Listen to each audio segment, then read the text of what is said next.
in the case of war, but one small issue, that insurance often gets canceled when war breaks out. And this is typical of insurance policies, right? We cover a range of things except this, and war is excluded. I'll look at the role insurers play in the flow of commodities through the Strait of Hormuz. That's coming up in just a moment. We'll be back with All Things Considered at 7. WNYC receives support from RSM, an assurance, tax, and consulting firm working to empower middle-market leaders worldwide to take charge of change. RSM. Experience the power of being understood. This is WNYC 93.9 FM and AM 820, NPR News and the New York Conversation.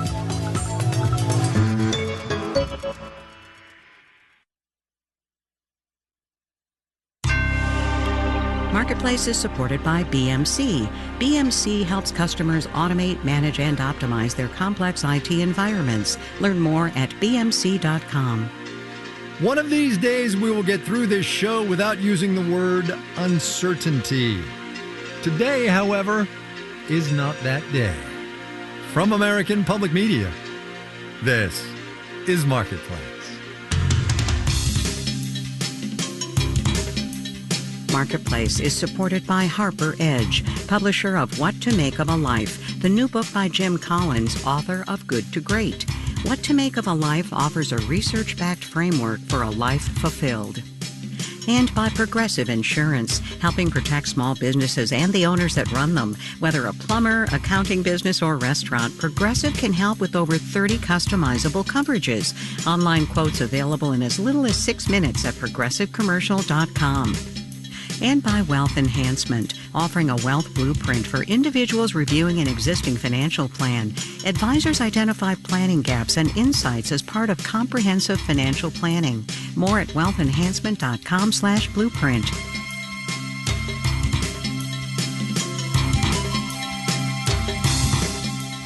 In Los Angeles, I'm Kai Riznal. It is Tuesday today, the 21st of April. Good as always to have you along, everybody.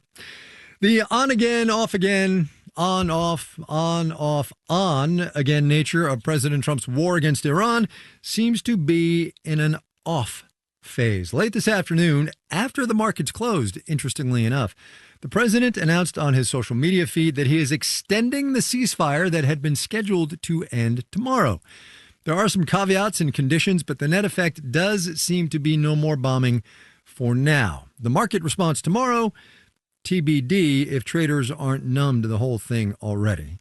But as you know, whenever there is as much uncertainty in the air as there is now, investors pile money into the safest assets out there. Among them, of course, the U.S. dollar, the value of which jumped when the war started and over the first month of it or so rose about 3%. Since, though, the greenback has given up nearly all of those gains. Marketplace's Justin Ho has more on what's weighing on the dollar and what it might mean. The dollar's value rose early in the war, in large part because the conflict has had an outsized impact on the rest of the world. It's bad for the United States. It's just that it's worse for everybody else.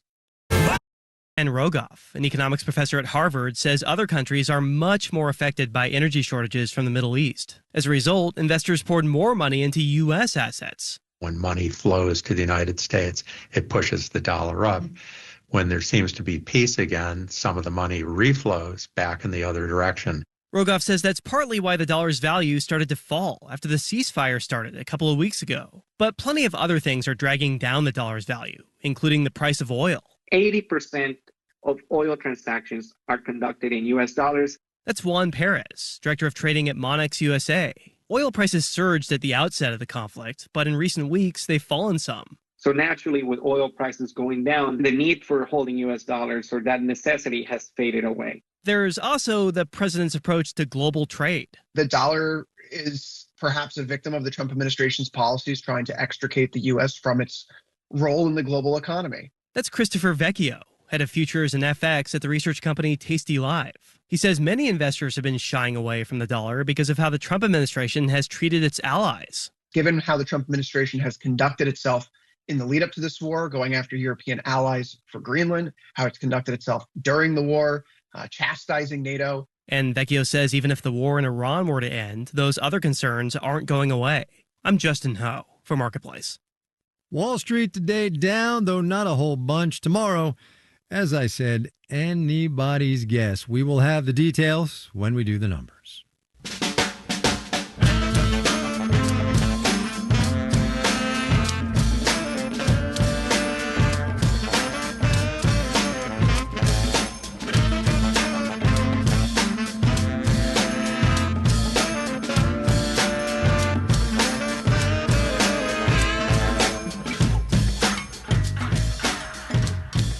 Nice job, gang. And by gang, I mean you, us, American consumers. War or no war, we kept on spending last month. March retail sales up 1.7% from February, 4% from a year ago. Good? Yes. Mostly? Also yes, as Daniel Ackerman reports. There's one thing to keep in mind about the strong sales numbers in March, says Rick Miller of Big Chalk Analytics. Retail spending numbers are how much money consumers spent on stuff, not how much stuff they got. The more than 15% jump in spending at gas stations isn't because everyone splurged on a weekend road trip. Still, stripping out volatile spending on gas and car parts, retail sales still rose 0.6% from the month before. Jessica Ramirez of the Consumer Collective says some of that is thanks to big tax refunds. But people are also taking on more debt in order to keep spending. We've seen buy now, pay later increase. We've seen credit card debt increase. Taking on debt can mean consumers see better days ahead, but Matt Schultz of Lending Tree says there are some red flags. About 30% of buy now, pay later users are using those loans for groceries. That certainly doesn't seem like a sign of the healthiest consumer. He says just 2 years ago, buy now, pay later was more often used on discretionary items like handbags and gaming consoles. Perhaps the biggest reason people are still spending, though, is the labor market, says Craig Rowley of Korn Ferry. Unemployment's still in the 4% category, which historically is not high. Rowley says that's a number to watch if you want to know where consumer spending could go in the future. I'm Daniel Ackerman for Marketplace.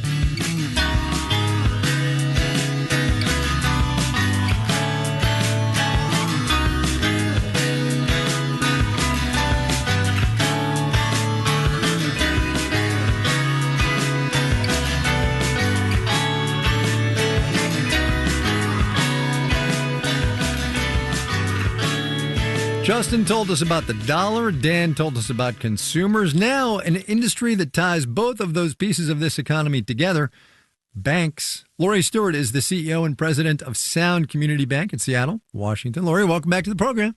Well, it's a pleasure and an honor to be with you. Honor is ours. How are things at Sound Community Bank? Here's the easy first question. Well, things at Sound Community Bank are good. You know, in this world we live in that has an awful lot of uncertainty, I would still say that our local bankers are doing well, and we're collecting deposits and making loans and supporting our communities. Can one assume then that if the banks are doing well, your clients are doing well? Well, I think that's true, but increasingly clients are talking to me about concerns of sustained high gas and grocery prices. And the thing we've also noticed, Kai, is that commercial borrowers who have approved loans are kind of sitting on their hands as opposed to coming to the closing table and using that hand to sign loan docs. I wouldn't call it a big trend, but definitely a trend the last couple of weeks. Again, that signals to me uncertainty. Yeah, keep going with that, because it does seem to me that in the last couple of weeks, and, we extrapolate that to, 8 weeks or so, and uncertainty has magnified. Other than uncertainty, what do you make of it? Well, I don't think it's overt panic by any means. Okay. Please, not by any means. Okay. But I do think it's that kind of concern that says, things are changing so fast. Should I just put this off for another week and see what happens? Right. And part of that's hope, too, right? Yeah, hope that a week from now, things will change. Yeah. No, I like the hope bit. That's good. Let me ask you to step out of your local community banking mindset and use your decades of experience in this industry at large. I want to ask you a couple of sort of very big picture things. Okay. private credit and the challenges that we're seeing in that space. You worried about that? I certainly have it on my list of things that merits watching. It's not keeping me up at night. It's very opaque, Kai. Yeah. It's really hard to understand what the ramifications could be. So it's on my list of things. I probably read something about it, if not every day, every other day, and try and learn more. Yeah, you and me both. Speaking of learning more about something and also something being opaque, talk to me about what you're thinking about crypto and stable coins and that whole new regime of money that seems to be coming. Well, let me talk about stable coins because that's on the mind of every community banker, if you'll indulge me for a minute. I think lots of us see business use cases for stablecoin and an accelerated payment system. What's got us all anxious is that basically our business is not super complicated. We gather deposits and we lend them out. But if I can get some kind of reward that's like getting the rate on my money market account, I might be incented to park those former bank deposits in stablecoin. And if we don't have deposits, we're not going to make any loans. So I think it's a little bit of a complicated issue, but I think we can solve it if we continue working together. Stablecoin, I should have said, a form of crypto that's tied to the dollar, supposed to be stable, unlike most of the rest of crypto. So that's what Lori's worried about. Yes, exactly. I look back in our files. Looks like it's about a year since we talked to you last. If that schedule holds. WNYC is supported by the New York Hall of Science, committed to a world where people of all ages can discover and innovate using science, engineering, and math. More at nysci.org. 2027. What's the next year looking like for you and for your slice of this economy? Well, again, this is something, if you'd asked me that question in February compared to April, I would have had a much different answer. You know, the year got off to a nice start, but with the conditions we're seeing and the hesitation on the parts of businesses and consumers, I don't think it'll be a bumpy year, but there won't be as much growth as we anticipated. Then again, this too may pass, and I might be saying something different. You're the expert. You're the expert. We're going to go with what you say. Lori Stewart, she's the CEO, also the president of Sound Community Bank up in Seattle. Lori, thanks a lot. Always good to talk to you. Thanks, Kai.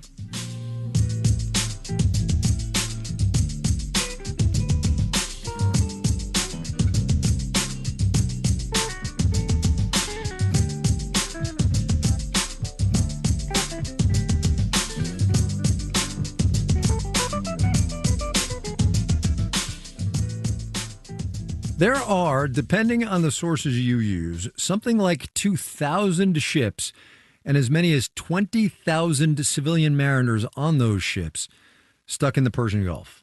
They need, in no particular order if they're going to keep being stuck, food, fuel, and water. If they're eventually going to get through the Strait of Hormuz, they are going to need it to open, yes, first of all, but they're also going to need insurance in the middle of a war. Marketplace's Sabri Ben-Achour is on the things most of us didn't really think about until 8 weeks ago desk for us today. Ships can technically move without insurance. They just can't go anywhere. They will not be accepted at any port. Rahul Kapoor is vice president and global head of shipping and metals with S&P Global Energy. Bad things happen to ships, like this Carnival cruise ship that hit another Carnival cruise ship in Mexico 6 years ago. No major injuries there. No port in its right mind would let a ship that doesn't have liability insurance pull up. But ships also need to insure themselves. What is called hull and machinery. So that covers damage to the vessel itself.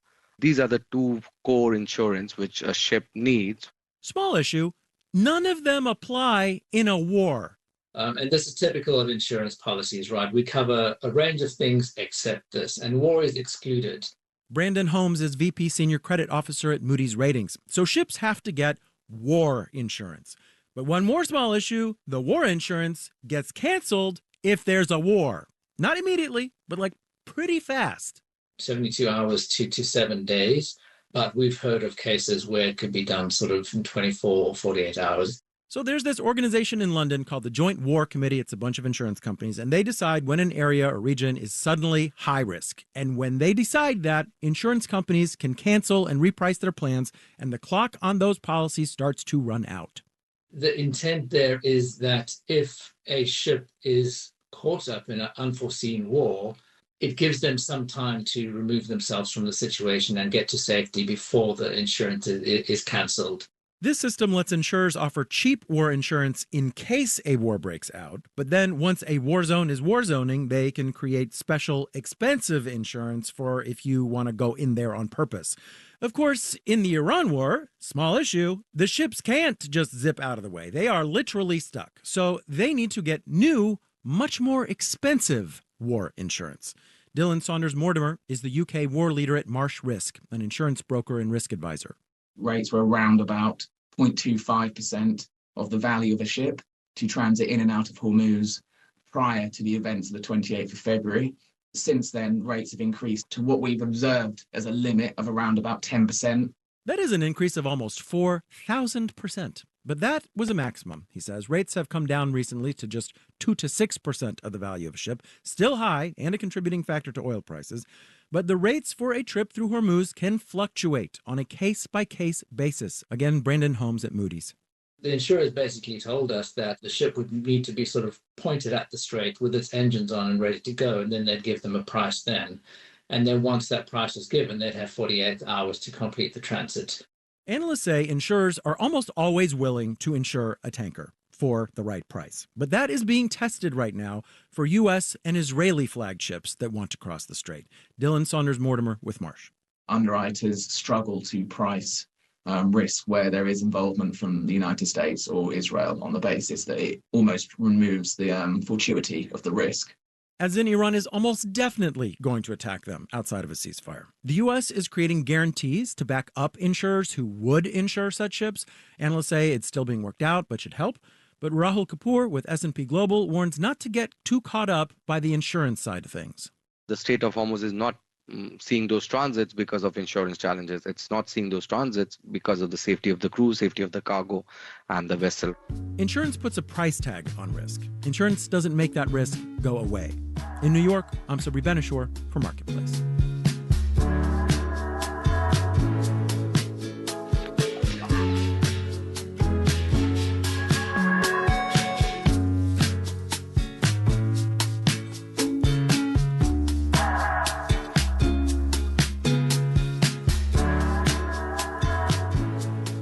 Coming up. I feel like our whole company should just shut down and focus on this for about a month. I mean, that'd be a gutsy move. But first, sure, why not? Let's do the numbers. Dow Industrial's down 293 today, 0.6%, closed at 49,149. The Nasdaq slipped 144 points, 0.6%, 24,259. The S&P 500 down 45 points, also 0.6%. 7,064. Maritime insurance, you say?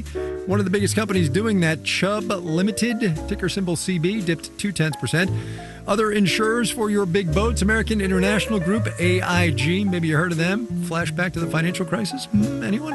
Down 0.8%. German Allianz lifted up 1 4/10% today. Bonds down, yield on the 10-year T-note rose 4.30%. You're listening to Marketplace. The Numbers is supported by Odoo.com, your entire business on one platform. Marketplace is supported by Viking, committed to exploring the world in comfort, offering a small ship experience with a shore excursion included in every port and onboard cultural enrichment. Discover more at Viking.com. And by the University of Illinois' Geese College of Business, providing a fully online MBA degree that encourages learners to apply what they learn in real time without having to put their career on hold. OnlineMBA.illinois.edu. And by GEP, at the forefront of agentic procurement orchestration and autonomous supply chains. With GEP Smart Software, GEP Key Agentic AI, and Strategy Consulting, GEP works to help business optimize value and reduce risk.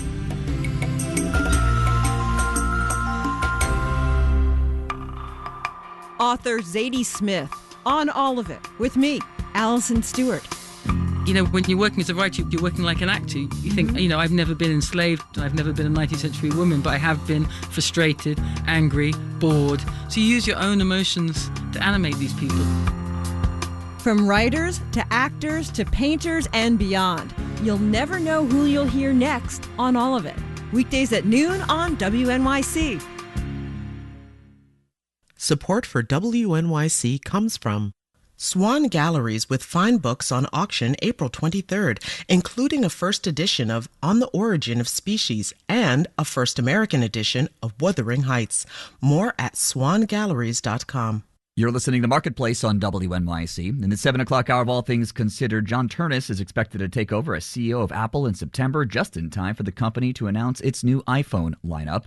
More on what type of innovations he might bring to Apple's flagship product at 7. This is Marketplace. I'm Kai Ryssdal. Here's a news item to set up another news item, which is going to set up a story about a sizable slice of a whole industry.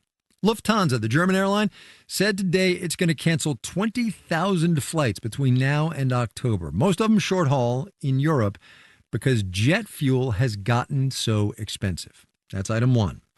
Item two is that low-cost American carriers were in Washington today meeting with the Secretary of Transportation asking for help with, can you guess? Marketplace's Samantha Fields has that one. In the weeks after the U.S. and Israel attacked Iran, jet fuel prices almost doubled, from about $2.50 a gallon to nearly $5. They've come down a little in the last couple of weeks, but are still high. This is like genuinely a big deal. David Slotnick at The Points Guy says it's an especially big deal for low-cost carriers. These airlines typically are lower margin. They have a lot less wiggle room and fewer levers to pull when their costs go up. Bigger airlines can more easily raise ticket prices to offset some of these higher jet fuel costs, in a way Dan Akins at FlightPath Economics says budget airlines can't. Simply because their passenger base is much more price sensitive. That's why this group of low-cost airlines is asking the government for help in the form of tax relief. But Akins says that ask raises a fundamental question. If airlines are going to get relief, especially a category of airlines, why aren't all airlines getting relief? And if airlines get relief, why not other industries? Trucking companies, taxi companies, Uber, they're all facing enormous increases in cost as well. So is there a call to subsidize all industries that are fuel sensitive? Or consumers? At the same time, Slotkin at The Points Guy says this is an existential threat for low-cost airlines. The argument they're trying to make to the government is that the price of fuel is on its way to putting them out of business. Them continuing to exist is good for the American consumer and in the government's best interest. And that it's the government's war in Iran that has put them in this position. I'm Samantha Fields for Marketplace.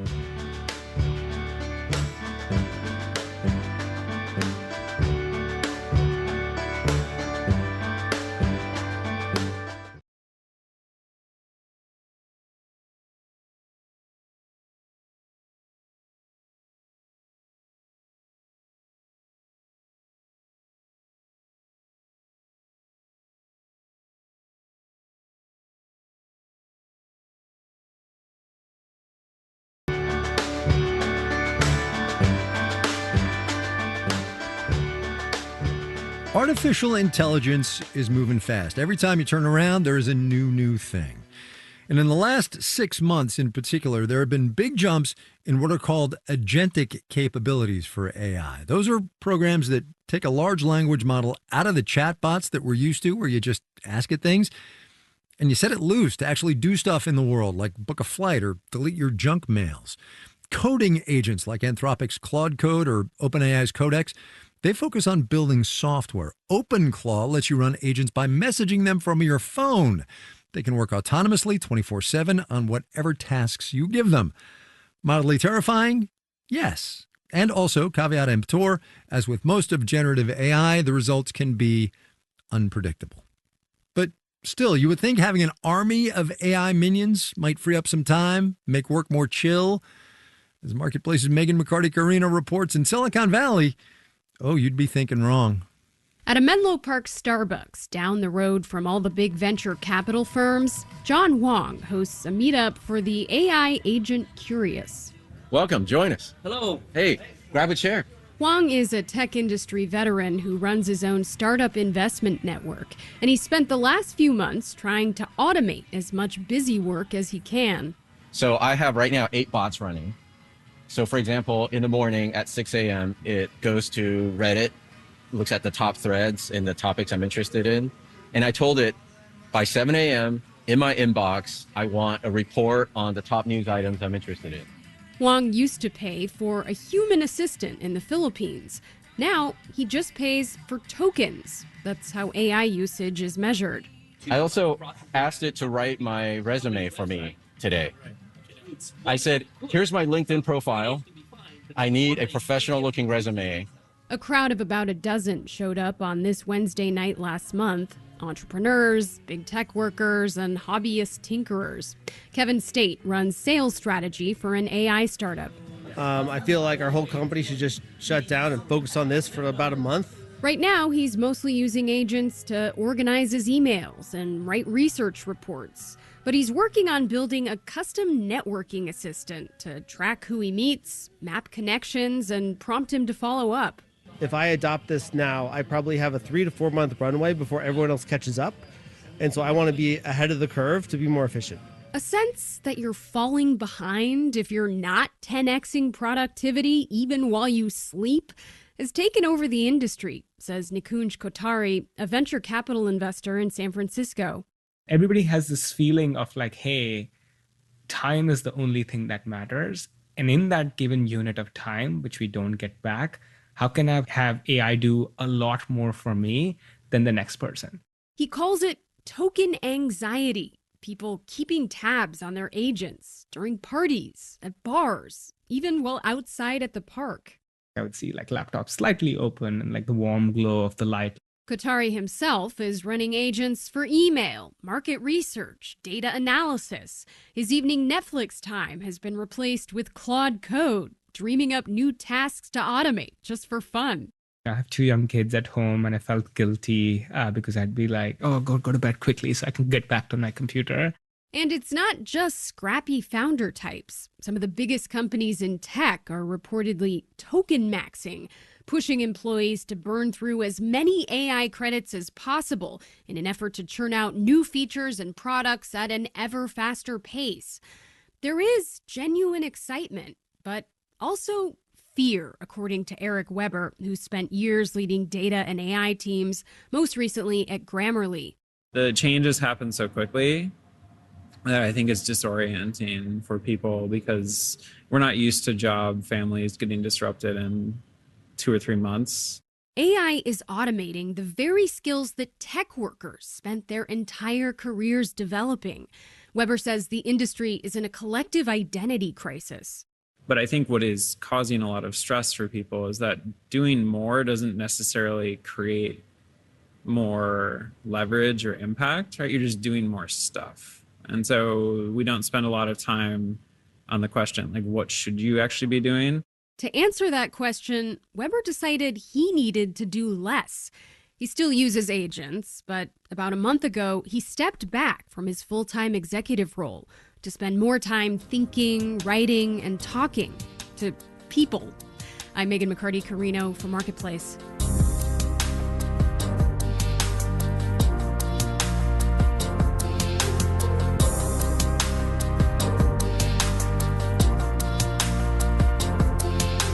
Marketplace is supported by Barron's Investor Circle, a new product offering investors stock picks, market insights, and access to the Barron's editors behind over a century of financial reporting. Learn more at barrons.com/investor circle. And by Odoo.com, offering integrated programs for sales, customer relationship management, inventory, and other business operations, designed to work together as a customizable software suite. Odoo, all your business on one platform. This final note on the way out today, Kevin Warsh had his confirmation hearing in front of the Senate Banking Committee today. There was the usual and expected raft of policy questions for President Trump's nominee to chair the Federal Reserve. Also, a whole lot of questions about how Warsh is thinking about the independence of the central bank. On a very much related note, Warsh refused to answer a question about who won the 2020 election. Jordan Manji Zanil Maharaj, Janet Wynn, Olga Oxman, and Virginia K. Smith are the digital team around here. I'm Kai Ryssdal. We will see you tomorrow, everybody.